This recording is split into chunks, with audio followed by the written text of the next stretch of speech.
మిరపలో ఆకుముడత వైరస్ ని ఎలా నియంత్రించాలి? ఇదే ప్రశ్నని చాలా మంది రైతులు మమ్మల్ని కమెంట్ లో అడిగారు. మీ ప్రశ్నకు మా జవాబు. సరికొత్త బిగ్ హ్యాడ్ సిరీస్ కి స్వాగతం. మీరు కమెంట్ లో అడిగే వ్యవసాయ ప్రశ్నలకు మేము నేరుగా సమాధానం ఇస్తాము. మిరపలో ఆకుముడత వైరస్ ప్రధానంగా తెల్లదోమ ద్వారా వ్యాపిస్తుంది.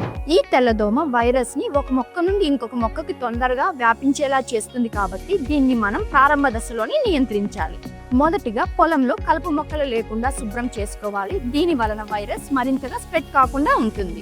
ఈ తెగుళ్లను ఎఫెక్టివ్ గా స్టాప్ చేయడానికి తెగులు సోకిన మొక్కలను తొలగించాలి. ఇకపోతే తెల్లదోమలు నియంత్రించడానికి పొలంలో ఎకరానికి 25 to 30 తప స్టికీ ట్రాప్స్ ని పెట్టండి. ఈ వైరస్ మీ మిరప పంటలో స్టార్టింగ్ స్టేజ్ లోనే ఉంటే ఎకోనిమ్ ప్లస్ లేదా కాత్యాయని యాక్టివేటెడ్ వేప నూనె లేదా నీమ్దాన్ జీవ పురుగు మందు వంటి నీమ్ బేస్డ్ బయో ఇన్సెక్టిసైడ్ ని స్ప్రే చేయండి. ఈ పురుగు మందుల్లో మీరు ఏది వాడాలనుకున్న లీటర్ నీటికి 4 to 5 ml వాడితే చాలు. ఒకవేళ ఈ వైరస్ ఇన్ఫెక్షన్ తీవ్రంగా ఉంటే Benevia 2 ml per liter of water లేదా Confidor 0.75 ml per liter of water వాడితే చాలు.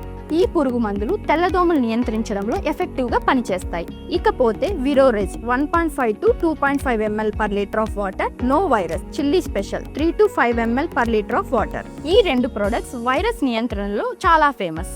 మీరు ఈ ప్రొడక్ట్స్ ఆర్డర్ చేసుకోవాలనుకుంటే అన్ని ప్రొడక్ట్స్ లింక్స్ ని డిస్క్రిప్షన్ లో పెట్టాము. ఆర్డర్ చేసుకోండి. ఈ వీడియోని మీ తోటి రైతులకు షేర్ చేయండి. మీరు ఏదైనా టాపిక్ గురించి తెలుసుకోవాలనుకుంటే కమెంట్ చేయండి.